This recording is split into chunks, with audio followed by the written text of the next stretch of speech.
Now, the market for streaming entertainment video is intensely competitive and is changing so quickly that it makes it really challenging for all participants, including incumbents like Netflix. And as streaming has grown and it's gathered momentum, many new entrants have rushed into this market. Now, some of the more recognized international players, including Hulu, Disney+, Peacock, HBO Max, Google Play Movies, and Amazon Prime Video, are probably some of the guys you recognize. These major competitors offer different packages that include subscription services, a la carte pay-per-view menus, and very low price points on condition that advertising takes place. There are also lesser known competitors to Netflix, companies like Pluto TV, Crackle, Tubi, and these are all for free.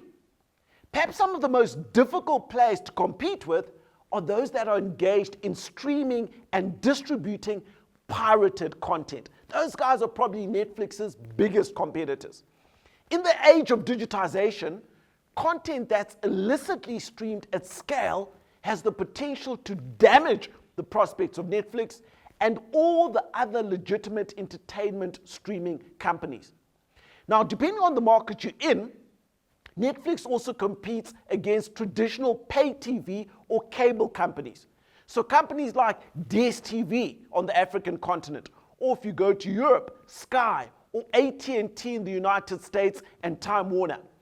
And many of these incumbents are really seeking to stream their own catalogs through their own platforms or other streaming platforms competing with Netflix like Hulu. Ultimately, Netflix is competing for people's time and their eyeballs. So video gaming platforms are key entertainment competitors. And in some markets, even traditional DVD retailers are simply going to the cinema. And because the entertainment and streaming landscape is shifting so rapidly, Netflix finds itself also competing with studios and content producers to secure rights to stream licensed content.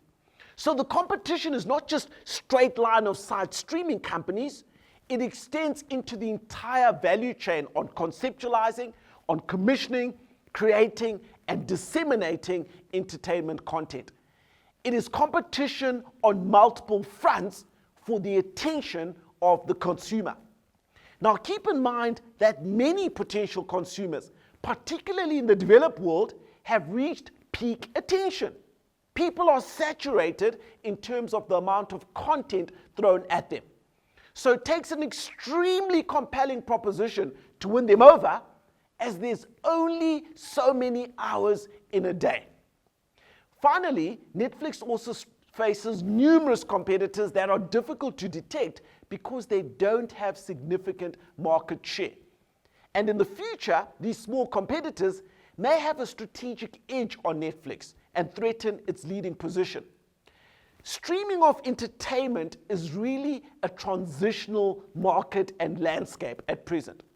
Netflix not only must remain competitive, but they've got to position themselves to remain relevant in the future as these digital distribution markets come to maturity.